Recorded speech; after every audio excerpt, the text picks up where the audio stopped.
As a man think, मनुष्य जैसा सोचता है, या इसे हम ऐसे भी कह सकते हैं जैसा विचार वैसा जीवन, by James Allen. As a man think book James Allen ने 1903 में लिखी थी।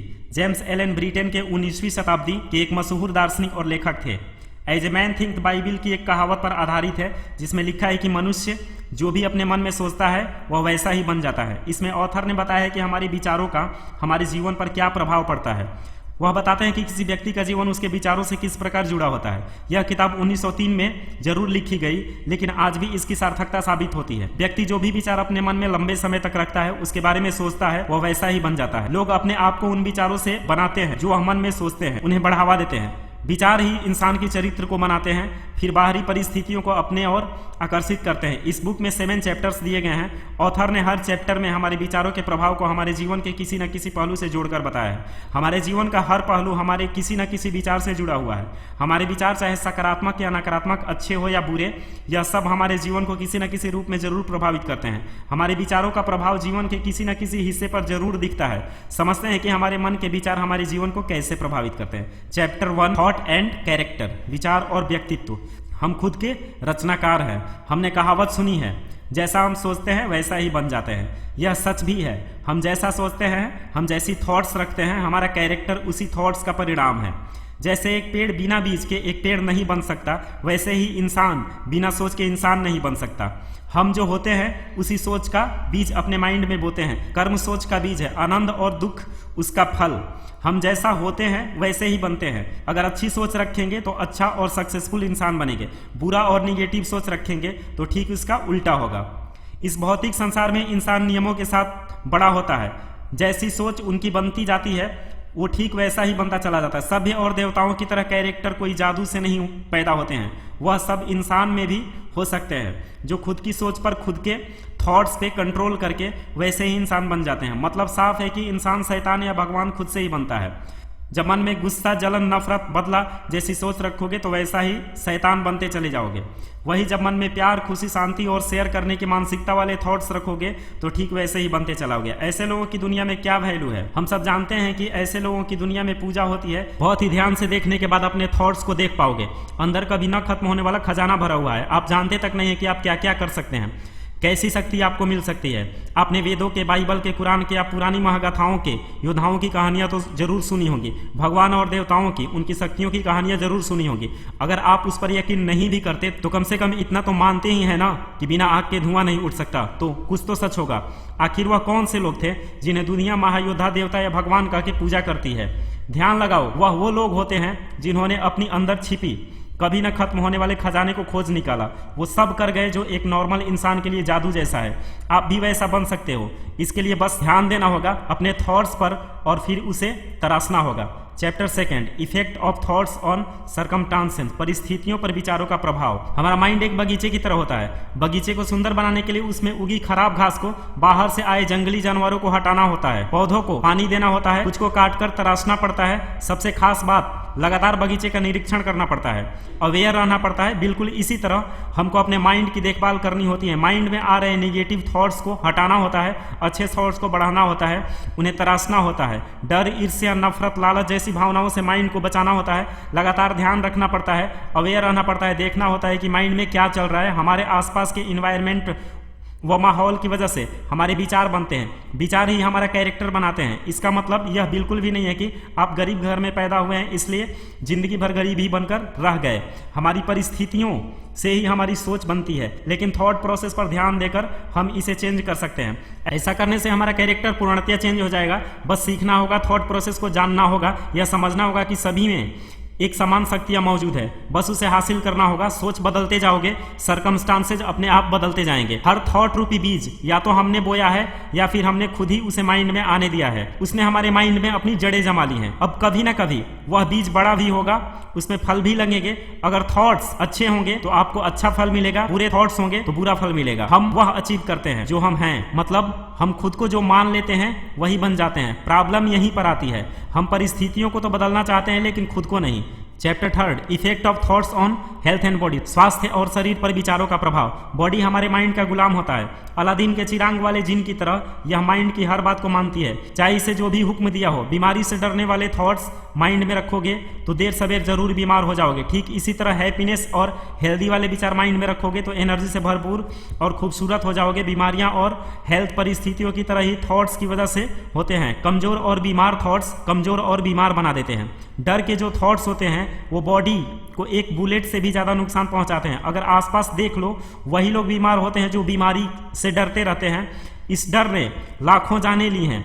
इसके विपरीत स्ट्रॉन्ग, हेल्दी और प्योर थॉट्स बॉडी को वैसा ही बना देते हैं। हमारी बॉडी बस एक इंस्ट्रूमेंट है, माइंड में इसे जैसा चाहोगे वैसा ही बन जाएगा। हम सोचते हैं कि डाइट चेंज कर लेंगे तो बॉडी चेंज हो जाएगी, लेकिन ऐसा बिल्कुल भी नहीं है। सबसे पहले अपने थॉट्स को चेंज करना होगा, इसे प्योर बनाना होगा। जैसे ही थॉट्स प्योर होंगे, आपका माइंड खुद ही इम्प्योर डाइट लेने बंद कर देगा। अगर अपनी बॉडी का हिफाजत करना चाहते हैं तो सबसे पहले अपने माइंड की हिफाजत करिए। अपने बॉडी को रिव्यू करना चाहते हैं तो अपने माइंड की रिव्यू कीजिए। नेचर के साथ कनेक्ट रहिए, सूरज की रोशनी पड़ने दीजिए। एक सेकंड के लिए अपनी बॉडी के बारे में निगेटिव मत सोचिए। जिस तरह भी बॉडी बनाना चाहते हैं वैसा ही महसूस कीजिए, या मान लीजिए आप वैसे ही बन चुके। चैप्टर 4 थॉट एंड पर्पज, विचार और उद्देश्य। जब तक थॉट्स के साथ कोई पर्पज या उद्देश्य नहीं होता तब तक कोई भी सक्सेस नहीं मिल सकती। हमारे आसपास के लोग बड़ी बड़ी बातें तो करते हैं लेकिन उनका कोई गोल नहीं होता, कोई उद्देश्य नहीं है। सब सर झुकाकर गुलामों की तरह ही जी रहे हैं। जिसके लाइफ में कोई पर्पज नहीं है उसकी लाइफ में चिंता, डर, मुश्किलहीनता घर बना लेती है। धीरे धीरे इंसान कमजोर हो जाता है। हर इंसान के दिल में एक जायज पर्पज होना चाहिए, उसे प्लान के साथ हासिल भी करना चाहिए। सारे थॉट को सेंट्रलाइज करके एक ऐसा पर्पज बनाओ जो आपको मोटिवेट करता रहे। आपका पर्पज स्पिरिचुअल हैप्पीनेस हो सकता है, कोई फिजिकल ऑब्जेक्ट जैसे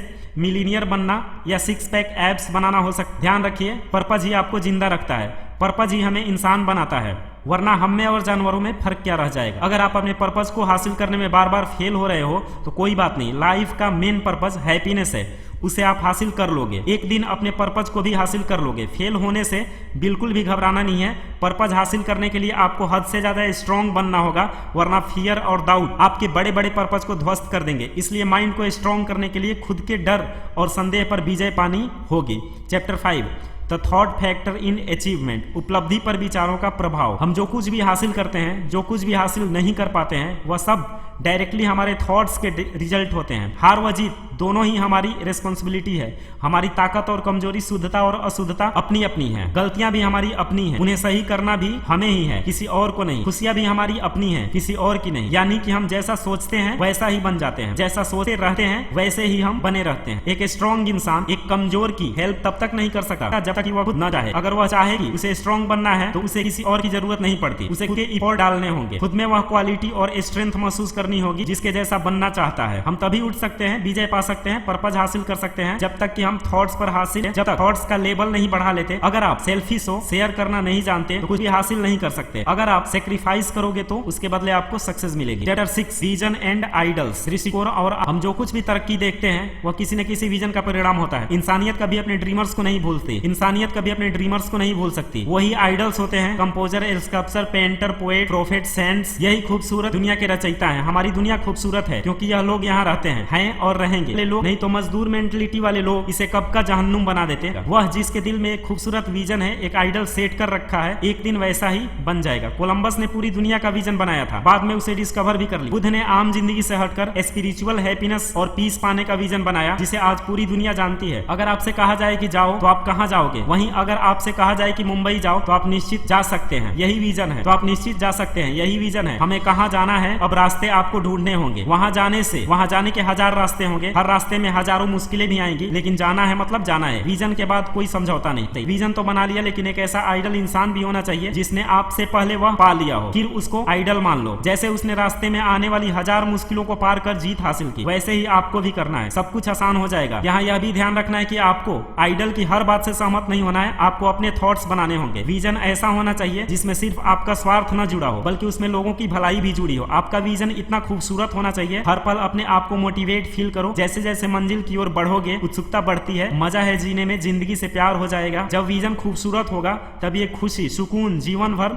साथ रहेंगे। सोचो कितनी खूबसूरत लाइफ होगी। चैप्टर 7 सेरेनिटी, मन की शांति। मन की शांति वह खजाना है जो दुनिया के 2% लोग भी हासिल नहीं कर पाते। जिसने पा लिया फिर वह इस भरी दुनिया में अलग ही नजर आता है। पढ़ने सुनने में आसान लगता है लेकिन लगातार सेल्फ कंट्रोल के बाद ही इसे पाया जा सकता है। जब अंडरस्टैंडिंग बढ़ जाती है, लव और अटैचमेंट में फर्क समझ आ जाता है, जब मन से सेल्फिश फीलिंग खत्म हो जाती है, जब यह जान लेते हो कि तू अपना पराया एक मिथ है, इंसानों ने बनाया है, एक्चुअल में मैं ही सब कुछ हूँ, मैं ही ईश्वर हूँ, तब इंसान का मन शांत हो जाता है। यही हर इंसान का मेन पर्पज होना चाहिए। एक शांत इंसान सीख जाता है खुद को कैसे कंट्रोल करना, खुद को किसी परिस्थिति में एडॉप्ट कर लेता है, फिर उसे सक्सेस हासिल करना बच्चों के काम जैसा हो जाता है। वास्तव में फिर सक्सेस और फेलियर का फर्क ही खत्म हो जाता है। बस वह जीता है अपना हर पल एक राजा की तरह। उसकी पावर्स इतनी बढ़ जाती है कि वह कोई भी मुश्किल काम कर सकता है। आप जहां भी हो, जिस भी कंडीशन में हो, सबसे पहले खुद को एक्सेप्ट करो, अपने थॉट्स को प्योर करो, खुद की बॉडी के बारे में हमेशा अच्छा थॉट्स रखो, लाइफ में एक विजन बनाओ, फिर वेल्दी हैप्पीनेस व काल्मनेस के सफर पर निकल पड़ो। छोटी सी जिंदगी है, आपको अभी डिसाइड करनी होगी गुलामों की तरह जैसे सभी जीते हैं वैसे जीनी है या एक शानदार हेल्दी सक्सेसफुल से भरपूर लाइफ जीनी है। Conclusion, as a man think पुस्तक का यही मुख्य संदेश है कि हमारे विचार ही हमारे पूरे जीवन को बनाती हैं। अपने विचार को शुद्ध करें, उसे एक उद्देश्य से जोड़े, मन में भय चिंता जैसी नकारात्मक विचारों को न आने दे। ये बंदूक की गोली से भी ज्यादा खतरनाक होती हैं, जो हजारों लोगों की जान की दुश्मन बनी हुई हैं। आशा है कि आपको as a man thinks book summary अच्छी लगी होगी और आपको प्रेरणा मिली होगी। पूरा समरी सुनने के लिए धन्यवाद।